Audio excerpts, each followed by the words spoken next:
This is the late evening of Wednesday, February 18, 2026. Good evening, everyone. Thanks for joining me in this video. There is something that happened in the year 2023.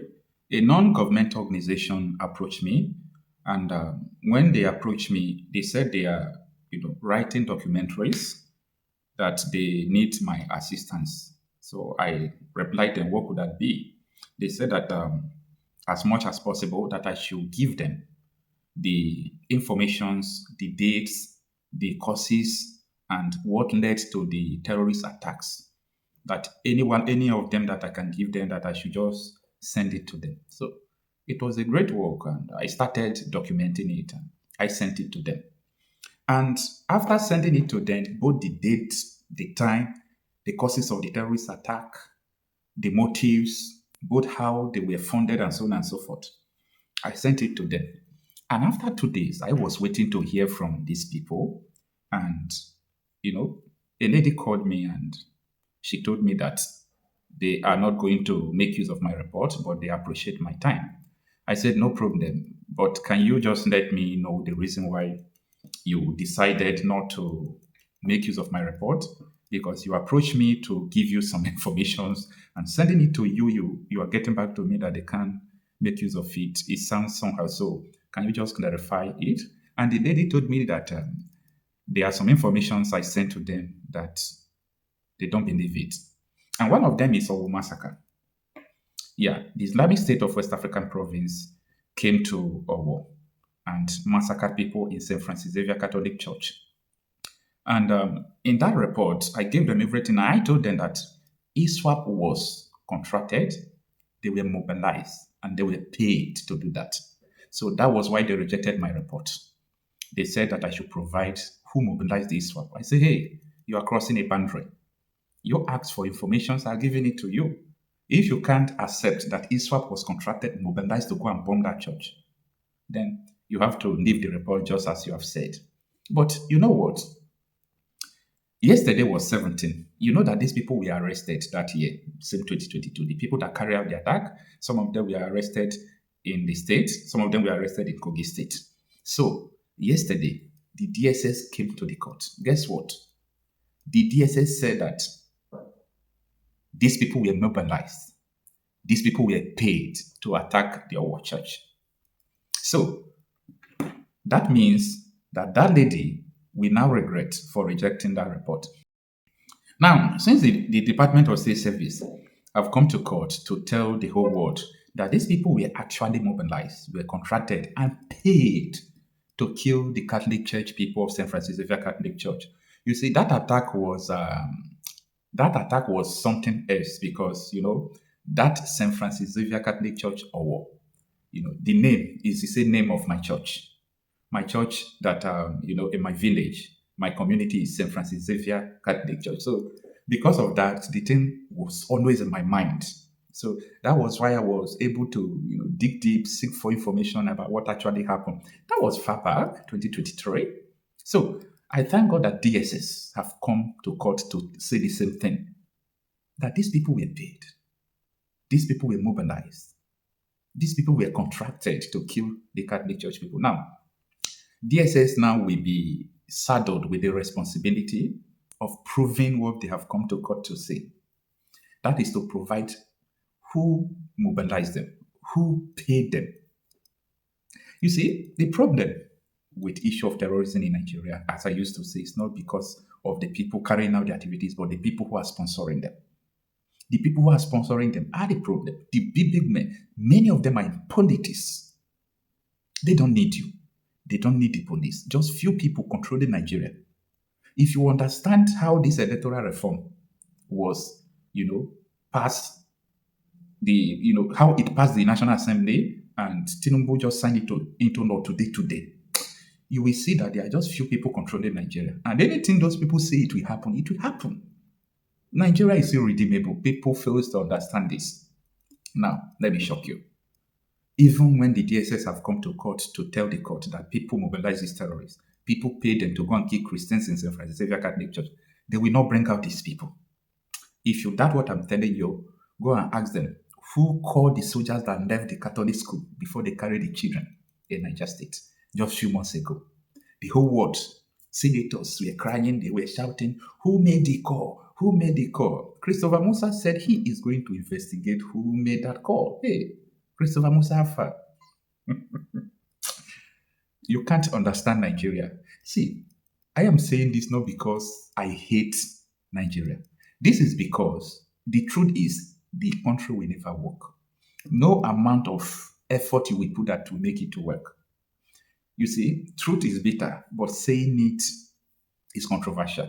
Yeah, sometimes truth is very, very controversial. Anytime you are saying the truth, bringing out the solution, like people will see you that what you are saying doesn't make sense, or what you are saying, hey, it's dangerous, don't say that. But how long are you people, we continue to die like this? How long? Just how long? Who is going to stop it? Soldiers said they can't, DSS said they can't. The government as well are always passing blame, from blame to blame, from blame to blame, blaming on other people, even saying they are trying their best when people are dying every day. I want people to open their eyes to actually understand what is going on. Now, quickly, let me read this report for you from Sarah Reporters. I'm going to summarize it. This is just a brief video. All right, it reads that our church massacre terrorists were paid to mobilize for the attack. DSS witness test court. And this is the details of the article.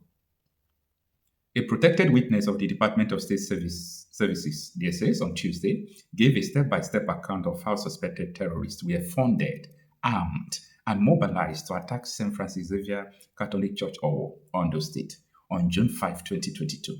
Telling the Federal High Court Abuja that the assault left over 40 people dead and more than 100 others injured. And among these 100 others, I think some persons have lost their life as well. Continuing with the article. The witness, identified simply as SS1 for security reasons, appeared as the 9th prosecution witness PW9 before Justice Emeka Nwite. The news agency of Nigeria reports that he told the court that he is the deputy director in charge of counter-terrorism investigation at the DSS and led the team that investigated the deadly attack. According to him, the suspects were not only mobilized but also paid. Do you get it? Equipped with assault rifles and improvised explosive devices, IEDs, and given clear operational instructions, including a directive to kill the priest on a Sunday service day. Christian genocide. People will come and tell you that there is nothing like Christian genocide in Nigeria. They hate the church. They hate Christians. They paid. See, that time, ISWAP have not gotten to Ondo State. ISWAP have not gotten to there. They paid ISWAP to move from Yobe State. They were in Yobe State that time. ISWAP moved from Yobe State down to Kogi. From Kogi, moved to Ondo, carry out the attack. Some of them returned to Kogi. Some of them were arrested in Ondo. Some of them were arrested in Kogi State. You pay terrorists to go and kill people. You hate Christians. And you are still there trying to... Anyway, let me finish up with this, the summary of the article. Testifying under the protective measure and led in evidence by the prosecuting counsel, Ayodeji Adetipe, Senior Advocate of Nigeria, the witness said his team was mandated to unravel the perpetrators, the cause of the incident, their sponsors, and any other findings that may arise. With that, we proceeded to gather intelligence and also exploited technical resources, which eventually led us to the arrest of 5 persons in the month of August 2022, he said. Now, let me tell you the names of the people that was arrested. The arrests, he added, took place in the Kogi State and Ondo State. Those arrested were Idris Abdulmalik Omeiza, 25 years old, Akasim Idris, 20 years old, Jamiu Abdulmalik, 26 years old, Abdul Halim Idris, 25 years old, and Momo Otuho Abubakar, 47 years old. Our investigation found that the persons we arrested were members of the Islamic State of West African Province, ISWAP, a terrorist group, SS1 told the court. Let me stop the article here to make the video brief. So, ISWAP were contracted. They were paid by people who want to promote Islamization to come to Catholic Church and to come and kill people. And they carried out the attack and they were paid.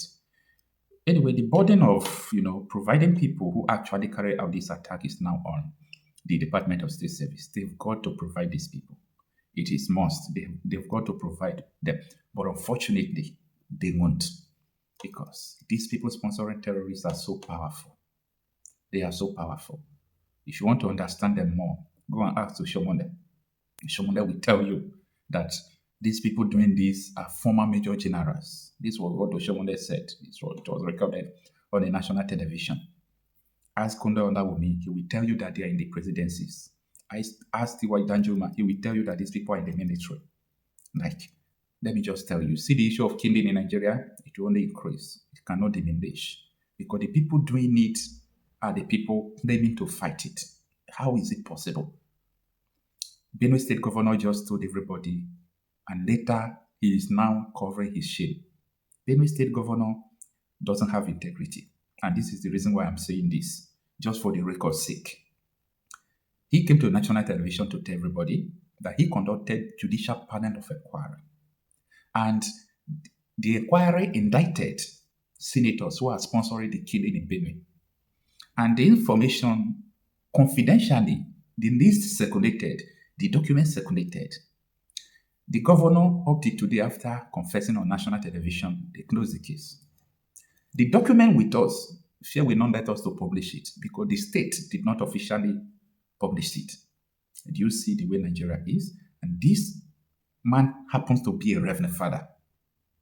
I hope you understand the way Nigeria is. So, it's so unfortunate. I've served the military intelligence for the past 35 years. It has always been the case. Our problem is religion and social-cultural.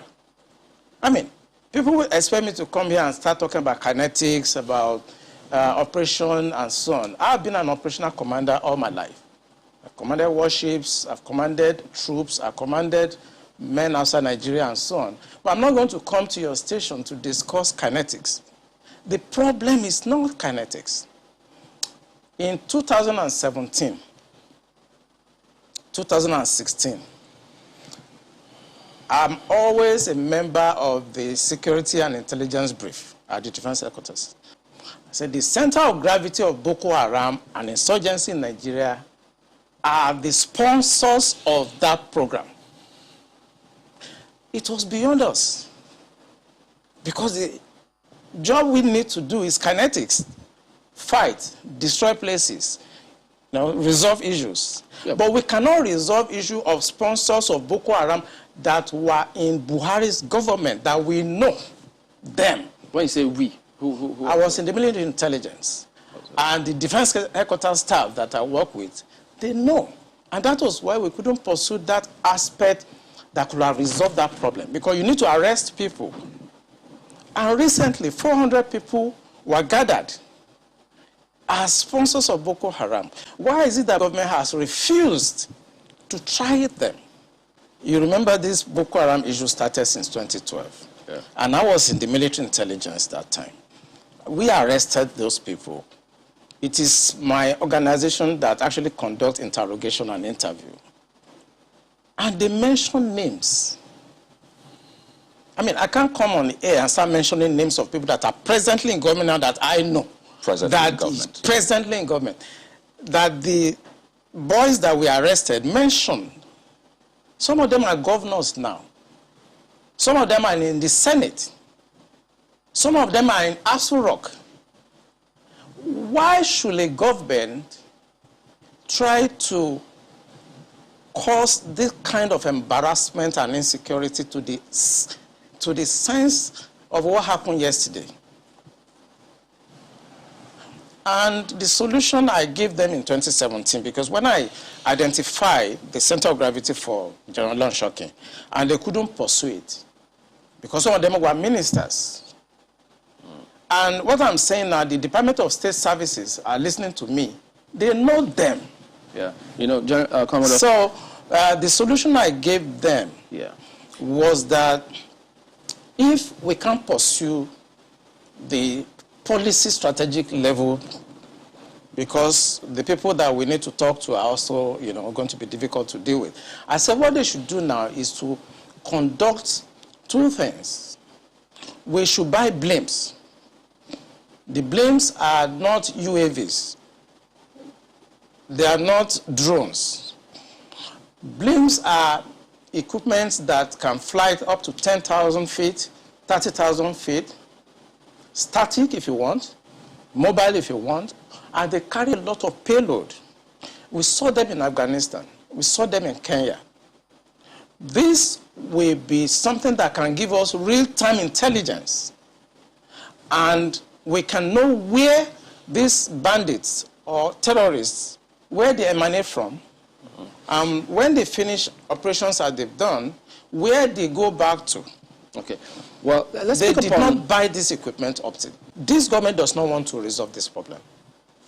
They are escalating it because of tribal and religious sentiments. So when you say this government does not want to resolve it, don't forget the same government has purchased. In fact, they're going to induct the Super Tucano jet because of, the insecurity situation. The president has had to change guards, as it were, as a result of people's clamor. I imagine if that was not in the thinking, why would you go that length to make some of the, some of the pronouncements, the meetings that have happened, the purchase, the change of guard and the rest? Why would they do all that if they don't want to sort this? Because that is not the solution. What you just mentioned is not the solution. When you have a problem at policy level, strategic level, operational level, when you have a problem, what you need to do is to identify the center of gravity of that problem and attack it. That's what you do. What they are doing is not attacking the center of gravity of the problem of Boko Haram and insurgency. So if the president is buying Super Tucano, is changing service chiefs, that is not the solution. We are looking at the wrong side. It's not kinetic.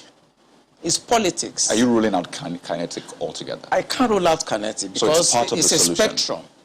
It's a spectrum, so you can't rule out something. But the center of gravity is what they should look at. And what is it? I'm saying it on this channel.